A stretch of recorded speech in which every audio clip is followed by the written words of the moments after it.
ഇന്ന് രാവിലെ റിപ്പോർട്ടർ ചാനലിൻ്റെ ഒരു വാർത്ത കാണാനിടയായി.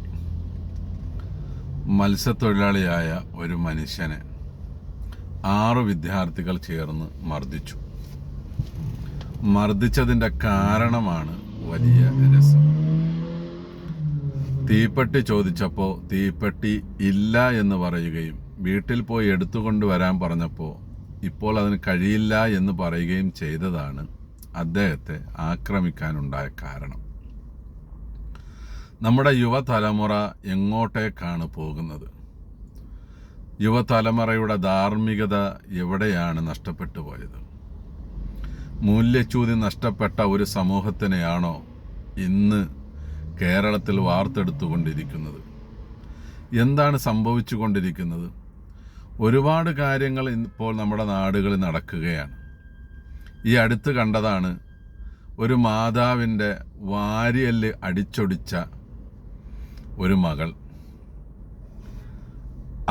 ആ കുട്ടിയുടെ ഫേസ് ക്രീം എടുത്ത് മാറ്റിവെച്ചു എന്ന് പറഞ്ഞുകൊണ്ടാണ് ആ മാതാവിൻ്റെ വാരിയെല്ല് കമ്പിപ്പാര കൊണ്ട് അടിച്ചു പൊട്ടിച്ചത്. ഈ അടുത്ത് ഒരു വിദ്യാർത്ഥിയെ മറ്റു കുറേ വിദ്യാർത്ഥികൾ ചേർന്നുകൊണ്ട് ക്രൂരമായി മർദ്ദിക്കുന്ന വീഡിയോയും നമ്മൾ കണ്ടു.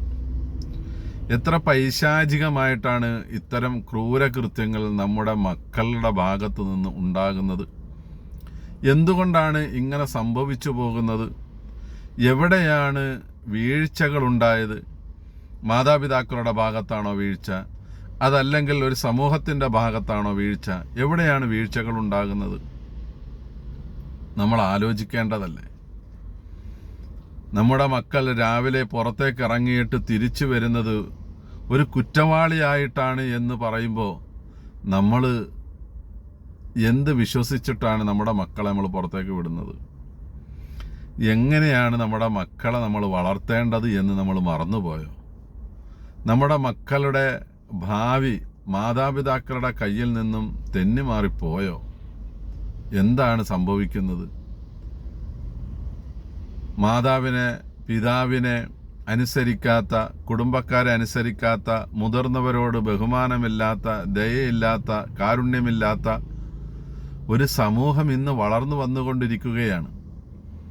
പഴയ കാലങ്ങളിലൊക്കെ കുട്ടികളെ ഒരു തെറ്റ് ചെയ്താൽ അവരെ ശകാരിക്കാൻ ആ നാട്ടിലെ കാരണവന്മാർക്ക് കഴിയുമായിരുന്നു. ഇന്ന് അങ്ങനെ ഒരു കാരണവന്മാരില്ല.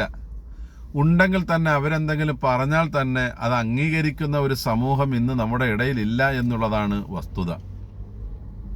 അക്രമങ്ങൾ കൂടി വരുന്നു.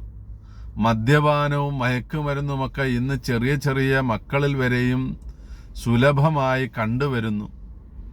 നേരം വെളുത്ത് വീട്ടിൽ നിന്ന് പുറത്തേക്ക് പോകുന്ന മക്കൾ തിരിച്ചവർ വരുന്നത് മയക്കുമരുന്നിന് അടിമയായിട്ടാണ്, ഒരു കൊടും കുറ്റവാളിയായിട്ടാണ്. ഈ മത്സ്യത്തൊഴിലാളിയെ ആക്രമിച്ചതിൽ ആൺകുട്ടികളും പെൺകുട്ടികളുമായ വിദ്യാർത്ഥികളുണ്ട്.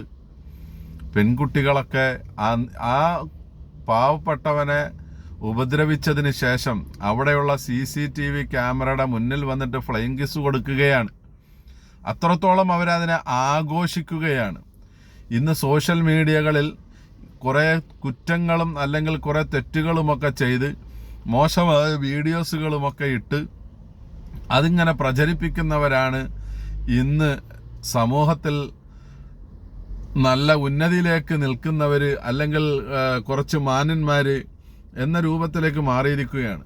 കുറ്റങ്ങൾ ചെയ്യാത്തവൻ, കള്ളു കുടിക്കാത്തവൻ, അല്ലെങ്കിൽ മറ്റുള്ള ഏതെങ്കിലുമൊക്കെ തെറ്റുകളിലേക്കൊക്കെ പോകാത്തവർ, അവരൊക്കെ മോശക്കാരായി മാറുന്ന ഒരു കാലഘട്ടം. കള്ളു കുടിക്കുന്നവനാണ് നല്ലവനെന്ന് പറയുന്ന ഒരു കാലഘട്ടത്തിലൂടെയാണ് ഇപ്പോൾ നടന്നു പോകുന്നത്. ആർക്കാണ് സംഭവിച്ചത്? വഴിതെറ്റി ജീവിക്കുന്ന മാതാപിതാക്കൾ ഉള്ളത് കൊണ്ടാണോ? അതല്ലെങ്കിൽ ഈ മക്കളെ നേരാവണ്ണം നല്ലത് പറഞ്ഞു കൊടുത്ത് പഠിപ്പിക്കാൻ, നല്ലത് പറഞ്ഞു കൊടുത്ത് അവരെ നേർവഴിയിലേക്ക് കൊണ്ടുവരാൻ മാതാപിതാക്കൾക്ക് കഴിയാത്തത് കൊണ്ടാണോ? അതല്ല മക്കളെ പേടിച്ച് കഴിയുന്ന മാതാപിതാക്കൾ ഉള്ളത് കൊണ്ടാണോ? ആർക്കും ആരെയും ഇന്ന് എന്തും ചെയ്യാമെന്നുള്ള ഒരു സാഹചര്യത്തിലേക്ക് നമ്മുടെ നാട് വളർന്നു പോയിരിക്കുന്നു. നാട്ടിൽ അക്രമം കൂടിക്കൂടി വരുന്നു. അരാജകത്വം കൂടി വരുന്നു. ഒരാളോടും ദയയില്ലാത്ത, കാരുണ്യമില്ലാത്ത ഒരു സമൂഹം നമ്മുടെ നാടുകളിൽ ഇന്ന് വളർന്നു വന്നുകൊണ്ടിരിക്കുന്നു. ഇതിനൊക്കെ മാറ്റങ്ങൾ ഉണ്ടാകണമെങ്കിൽ മുതിർന്നവർ നല്ല രൂപത്തിൽ പരിശ്രമിച്ചേ പറ്റൂ. ചെറുപ്പക്കാരായ മക്കൾ എന്തെങ്കിലുമൊക്കെ തെറ്റുകൾ ചെയ്യുമ്പോൾ അവരെ ശകാരിക്കുകയോ അല്ലെങ്കിൽ അവരെ നേർവഴിയിലേക്ക് കൊണ്ടുവരുന്നതിന് വേണ്ടിയുള്ള കാര്യങ്ങൾ സംസാരിക്കുകയോ ചെയ്യുമ്പോൾ അവർ 90s കിഡ്സാണ്, അവർ തന്ത വൈബാണ് എന്ന് പറഞ്ഞിട്ട് അവരെ ഇങ്ങനെ മാറ്റി നിർത്തുന്ന ഒരു സാഹചര്യം, അവരെ മോശക്കാരാക്കുന്ന സാഹചര്യം. അല്ലെന്നുണ്ടെങ്കിൽ എന്തെങ്കിലും ഒരു നന്മ ഒരാൾ പറഞ്ഞു കൊടുത്താൽ അയാൾ 6-ാം നൂറ്റാണ്ടിൽ ജീവിച്ചിരിക്കുന്ന ആളാണ്, 6-ാം നൂറ്റാണ്ടിൽ നിന്ന് കരകയറാത്ത ആളാണ് എന്ന് പറഞ്ഞിട്ട് അതിനെ ഇങ്ങനെ വക്രീകരിച്ച് മോശമാക്കുന്ന ഒരു സമ്പ്രദായം എവിടെയാണ് നഷ്ടപ്പെട്ടു പോയത്? ധാർമ്മികത നഷ്ടപ്പെട്ടു പോയത് എവിടെയാണ്? സഹാനുഭൂതി നഷ്ടപ്പെട്ടു പോയത് എവിടെയാണ്? രക്ഷകർത്താക്കളും മുതിർന്നവരും വിദ്യാർത്ഥികളും അധ്യാപകരുമൊക്കെ ഇത് ചിന്തിച്ച് നമ്മുടെ സമൂഹത്തിനെ നേർവഴിയിലേക്ക് കൊണ്ടുവരുന്നതിന് ആവശ്യമായ എന്തെല്ലാം കാര്യങ്ങളുണ്ടോ ആ കാര്യങ്ങൾ ചെയ്തില്ല എങ്കിൽ നാളെ നമ്മുടെ നാട്ടിൽ കുട്ടിക്കുറ്റവാളികൾ കൂടിക്കൂടി വരികയും നമ്മുടെ നാട്ടിൽ നല്ല ഒരു സമൂഹം ഇല്ലാതായി വരികയും ചെയ്യുന്ന ഒരു സാഹചര്യം ഉണ്ടായിത്തീരും.